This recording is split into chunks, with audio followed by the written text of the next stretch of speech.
पैंगल उपनिषद। ओम पूर्णमदः पूर्णमिदं पूर्णात् पूर्णमुदच्यते पूर्णस्य पूर्णमादाय पूर्णमेवावशिष्यते। वह परब्रह्म पूर्ण है और वह जगत ब्रह्म भी पूर्ण है। पूर्णता से ही पूर्ण उत्पन्न होता है। यह कार्यात्मक पूर्ण कारणात्मक पूर्ण से ही उत्पन्न होता है। उस पूर्ण की पूर्णता को लेकर यह पूर्ण ही शेष रहता है। ओम शांतिः शांतिः शांतिः। भगवान शांति स्वरूप है, अतः वह मेरे अधिभौतिक, अधिदैविक और आध्यात्मिक तीनों प्रकार के विघ्नों को सर्वथा शांत करें। यह शुक्ल यजुर्वेदीय सामान्य उपनिषद है। इसमें कुल 4 अध्याय है। प्रथम अध्याय।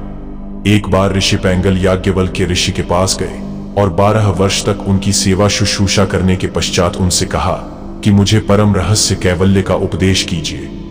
यह सुनकर ऋषि याज्ञवल्क्य ने कहा, पूर्व में केवल सत ही था, वही नित्य, मुक्त, अविकारी, सत्य, ज्ञान और आनंद से पूरित सनातन तथा एकमात्र अद्वैत ब्रह्म है। जिस प्रकार मरुस्थल में जल, सीप में रजत, स्थाणु में पुरुष और स्फटिक में रेखा का आभास होता है, उसी प्रकार उस ब्रह्म से रक्त, श्वेत और कृष्ण वर्णों सत, रज, तम रूपी मूल प्रकृति उत्पन्न हुई, जिसमें तीनों गुण समान अवस्था में विद्यमान थे। उसमें जो प्रतिबिंबित हुआ उसे ही साक्षी चैतन्य कहा गया। वह मूल प्रकृति जब पुनः विकार युक्त हो गई, तब सत्वगुण युक्त अव्यक्त आवरण शक्ति कहलाए। जो ईश्वर उसमें प्रतिबिंबित हुआ वह चैतन्य था।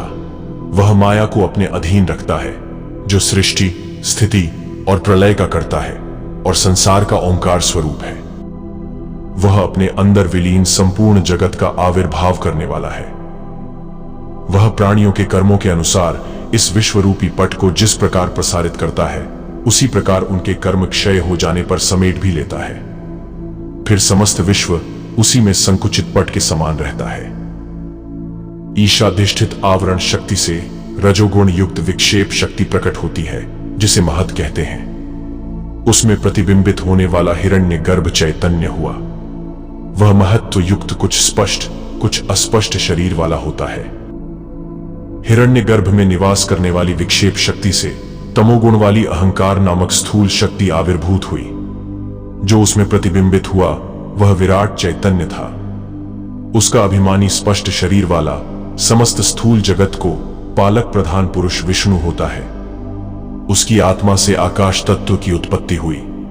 आकाश से वायु, वायु से अग्नि, अग्नि से जल और जल से पृथ्वी तत्व का आविर्भाव हुआ।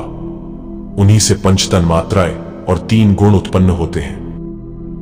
जब उस जगत रचयिता को सृष्टि के निर्माण की इच्छा हुई, तब उसने तमोगुण में अधिष्ठित होकर सूक्ष्म तन्मात्राओं को स्थूल पंच तत्वों में प्रतिष्ठित करने की कामना की। उन रचित भूतों में से एक एक के 2 भाग किए, फिर उनमें से प्रत्येक के 4-4 भाग किए। इसके पश्चात प्रत्येक भूत के अर्धांश में अन्य भूतों के अष्टमांश को मिलाकर सबका पंचीकरण किया। तत्पश्चात इन पंचीकृत भूतों से अनंत कोटि ब्रह्मांडों की सृष्टि की। फिर उनके योग्य 14 भुवन रचे तथा उन भुवनों के उपयुक्त स्थूल शरीरों का सृजन किया। इसके पश्चात पंचभूतों के रजोगुण युक्त अंश के 4 भाग करके 3 भागों से 5 प्रकार के प्राणों का सृजन किया और चतुर्थांश से कर्मेंद्रियों का निर्माण किया। इसी प्रकार उसके पंचभूतों के सतोगुण युक्त अंश को 4 हिस्सों में विभाजित करके उसके 3 भागों से पंचवृत्त्यात्मक अंतःकरण और चौथे भाग से ज्ञानेंद्रियों का सृजन किया। सत्व समष्टि से उसने 5 इंद्रियों के पालक देवताओं का सृजन किया और उन्हें ब्रह्मांडों में स्थापित कर दिया। उसकी विष्णु रूप ब्रह्म की आज्ञा से वे सभी देवगण ब्रह्मांडों में स्थित होकर निवास करने लगे।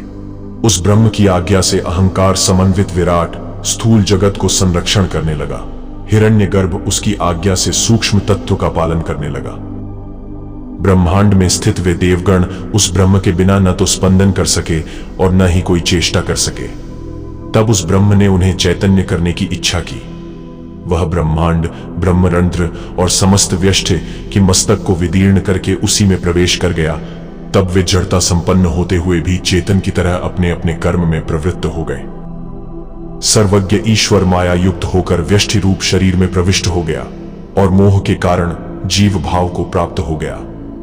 तीन प्रकार के स्थूल, सूक्ष्म और कारण शरीरों से तादात्म्य स्थापित करके कर्तापन और भोक्तापन का अनुभव करने लगा। जागृत, स्वप्न, सुषुप्ति, मूर्छा आदि स्थितियों वाला होकर मरण धर्म को प्राप्त करके घटियंत्र के समान चंचल होकर तथा कुंभाकार के चक्र के समान उत्पन्न और मृत होता हुआ जगत में परिभ्रमण करने लगा। प्रथम अध्याय समाप्त। ओम शांति विश्वम।